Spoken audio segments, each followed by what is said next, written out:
Hola, hola, mis amores. Buenos días, buenas tardes o buenas noches, dependiendo del lugar donde me estén viendo. Para las que aún no me conocen, mi nombre es Nayade y este espacio es mi canal, pero también tu canal. Hoy vamos a estar una vez más en esta sesión Mujeres con Legado. Así que ya sabes, si te interesa, quédate.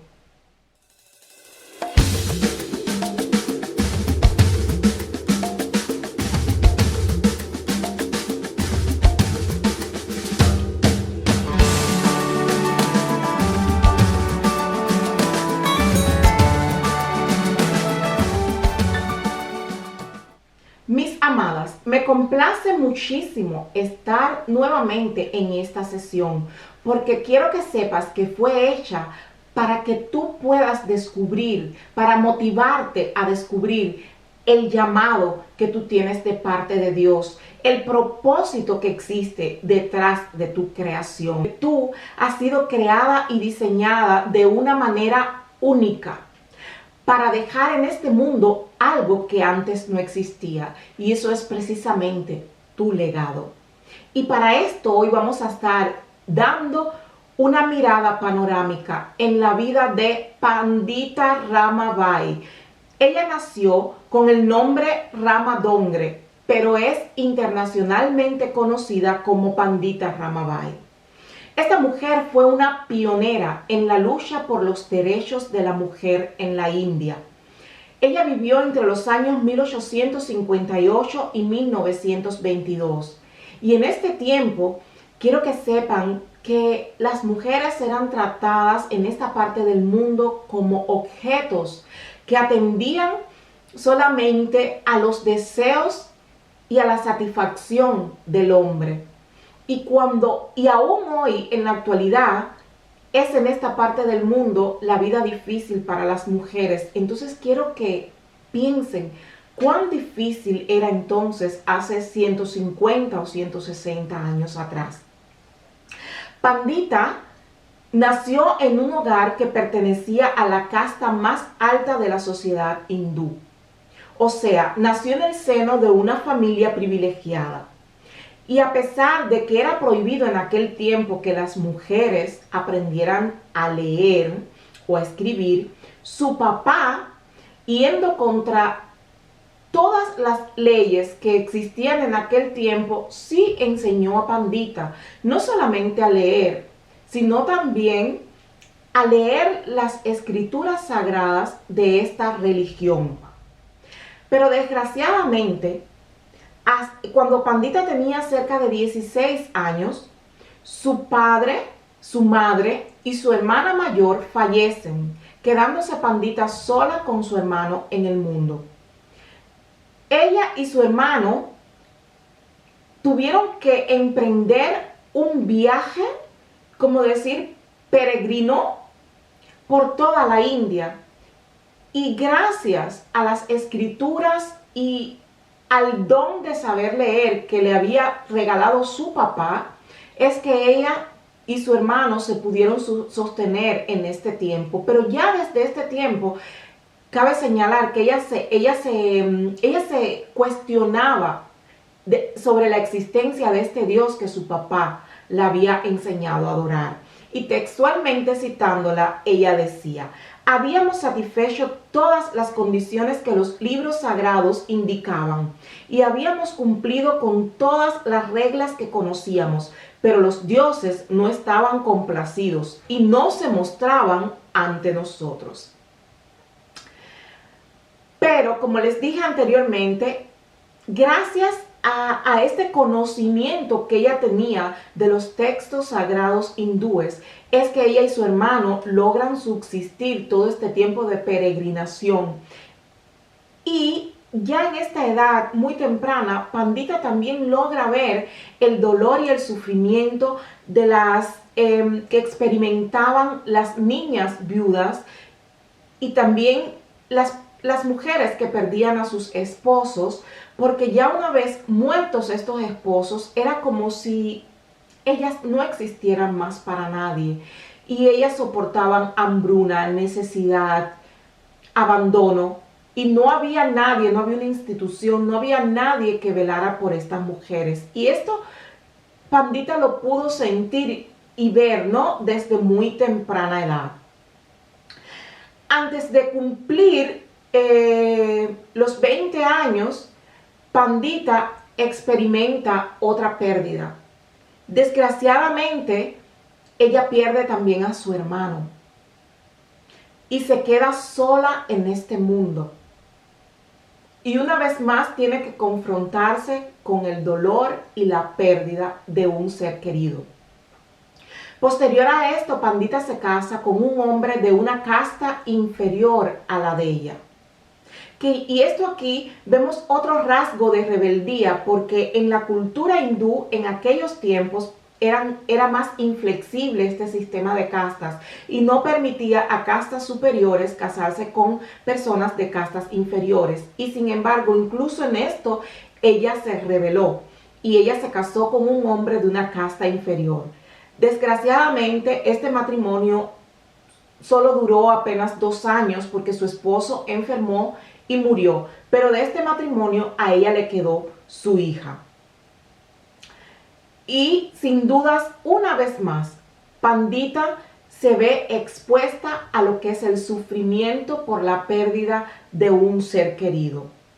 Aunque en la parte intelectual debemos decir, ella fue la primera mujer en la India en obtener el título de Pandita, es decir, docta, o lo que es lo mismo, erudita. Y fue precisamente gracias a sus vastos conocimientos sobre esta religión que se profesaba en la India, o que se profesa, disculpen, en la India. Posteriormente, en Calcuta, es donde Pandita por primera vez escuchó hablar de Dios y de sus enseñanzas. Y comenzó a estudiar la Biblia, ya que estaba ansiosa de encontrar una verdad superior que le diera sentido a tanto sufrimiento, porque el Dios que a ella le habían presentado hasta ese momento no satisfacía todo el peso de todo ese dolor que ella había experimentado hasta el momento.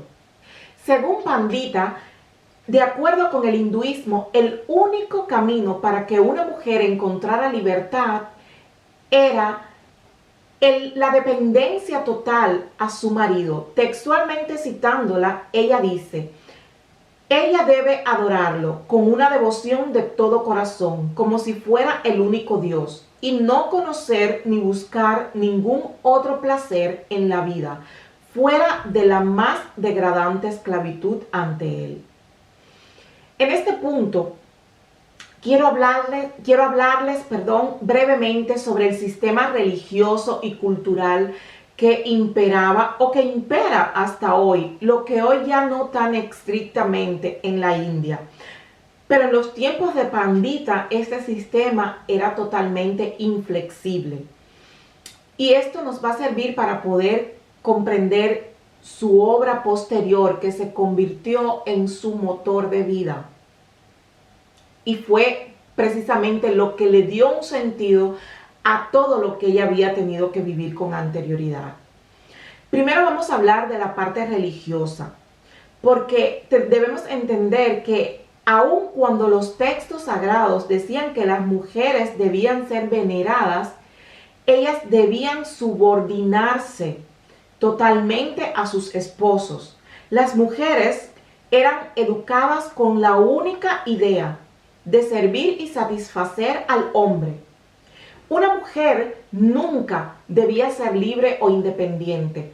Primeramente pertenecía a su padre, luego a su esposo y finalmente, si el esposo moría, pertenecía a sus hijos varones.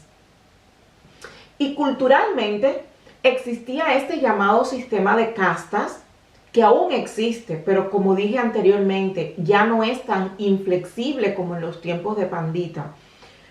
Y este sistema de castas dividía la sociedad o divide la sociedad hindú en 4 grandes grupos. Están los brahmanes, que de hecho es la casta a la que pertenece Pandita, y entonces se dice que A esta casta pertenecen los sacerdotes y los maestros, que era el oficio del papá de Pandita. Y esta es la más alta casta de esa sociedad. Y ellos dicen que esa casta salió de la cabeza del Brahma.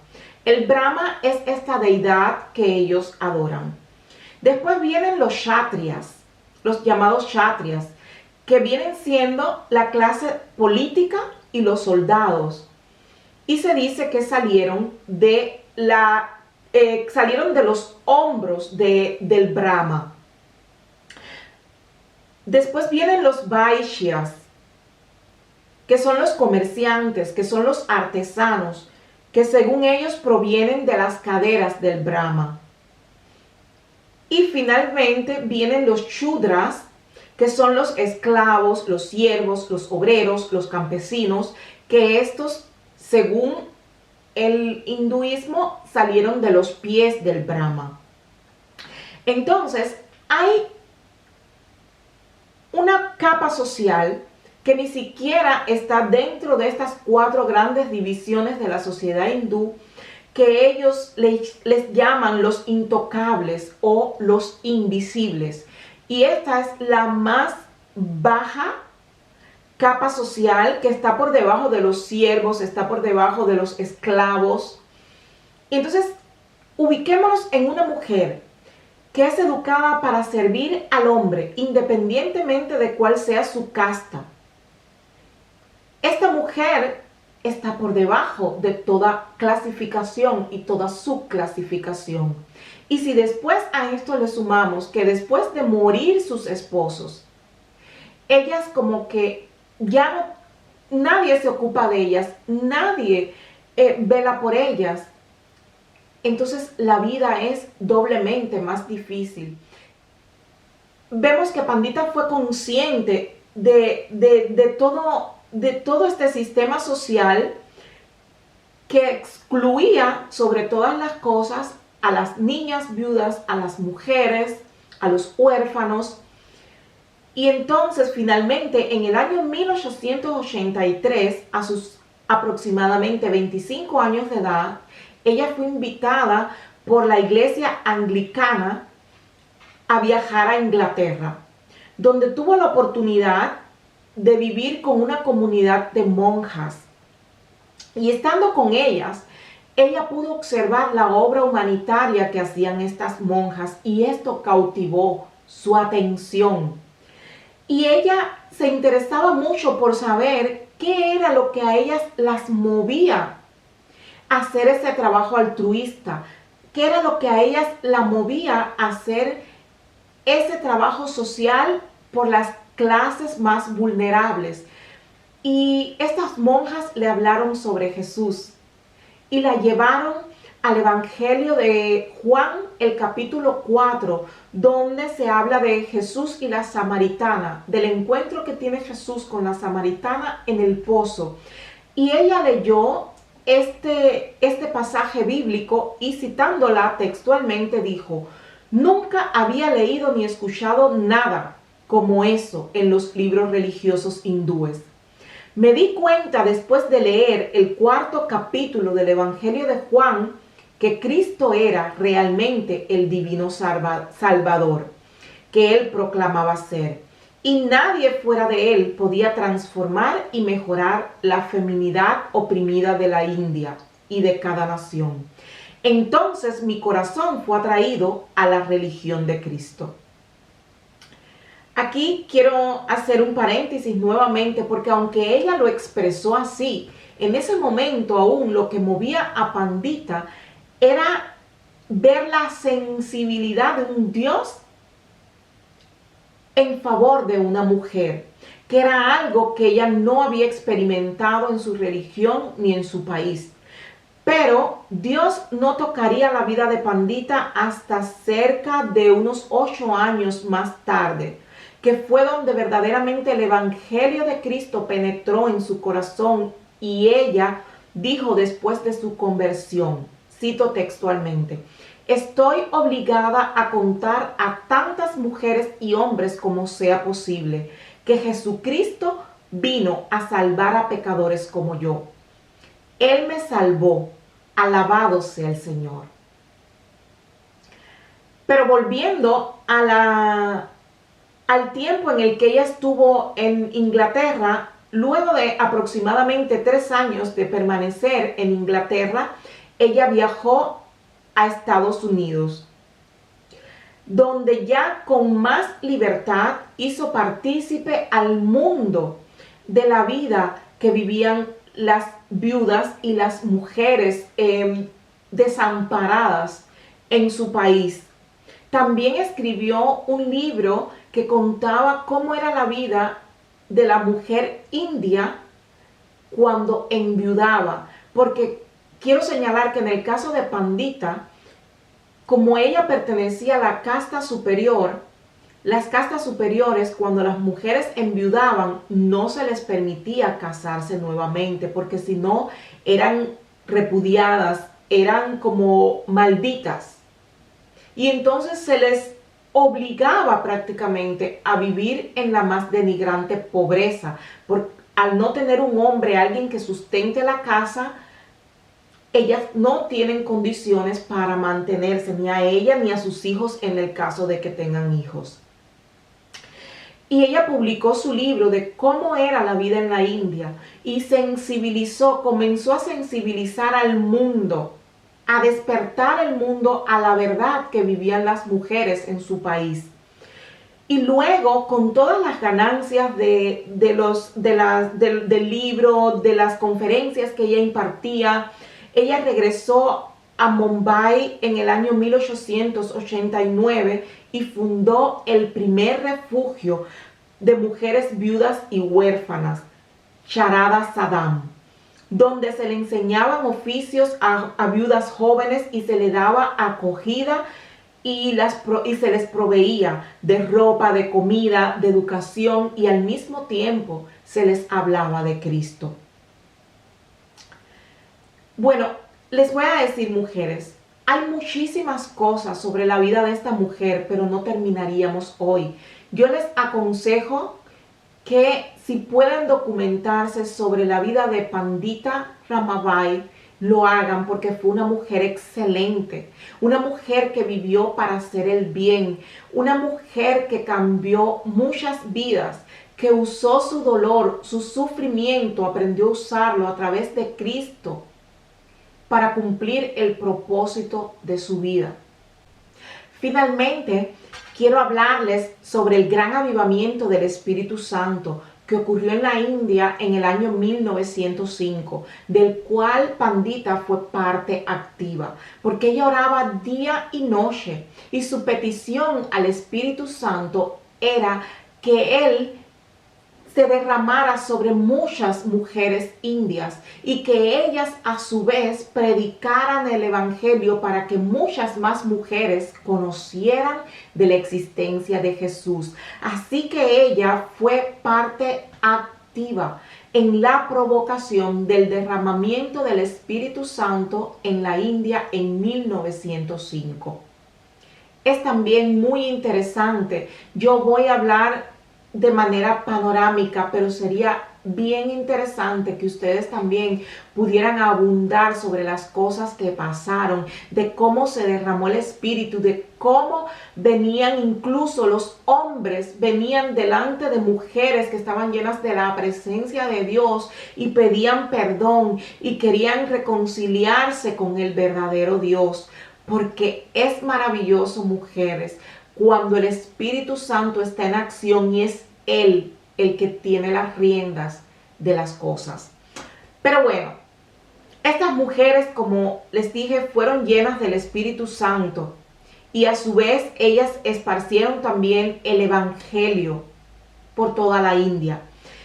Y en los últimos 15 años de la vida de Pandita, ella se dedicó a traducir la Biblia al idioma maratí, uno de los idiomas más hablados en la India. Pero lo impresionante, una vez más, es, mujeres, que para hacer esto, ella tuvo primero que aprender hebreo y griego para luego hacer la traducción. Pero como la obra de Dios nadie la para, y cuando uno dispone el corazón para trabajar para Dios, Dios es fiel. Esa señora enfermó poco antes de terminar esta traducción de la Biblia, pero Dios no la llevó a casa hasta 10 días después que ella hizo la última corrección de la Biblia en el idioma maratí.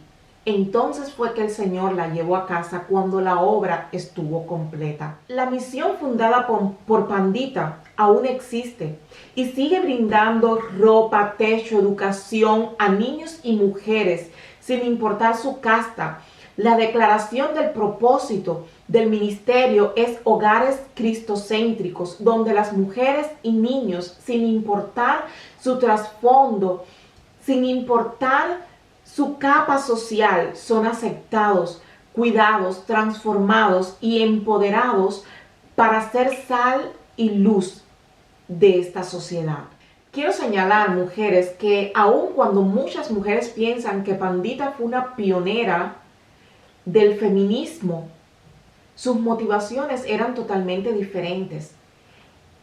Ella abogaba por la igualdad social, defendiendo a las capas más vulnerables de la sociedad, y fue una cristiana completamente comprometida con la obra del Señor.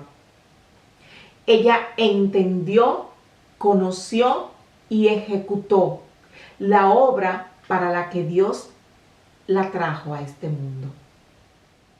Mis amadas, esto ha sido todo por hoy. Espero que, al igual que a mí, sus corazones se hayan llenado de emoción y de pasión al escuchar la historia de esta mujer. Y como les dije anteriormente, búsquenla si tienen la posibilidad, su biografía, para que puedan conocer de primera mano qué tipo de mujer era esta y que a pesar de tanto sufrimiento, entendió que había tanto en ella para dar a los demás.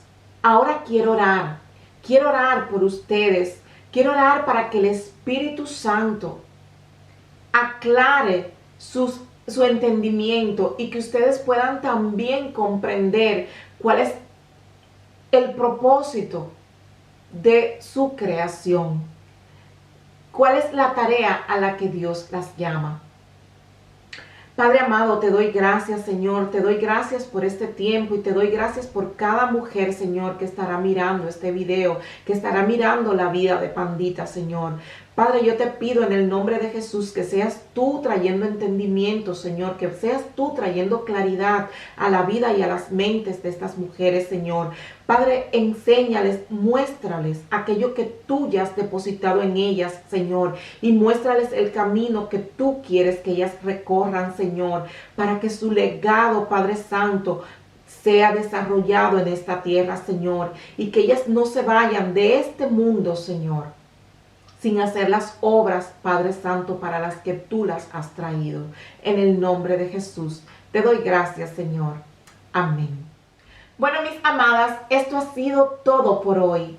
Sin más, me despido, no sin antes desearles un buen día, una buena tarde o una buena noche. ¡Chao!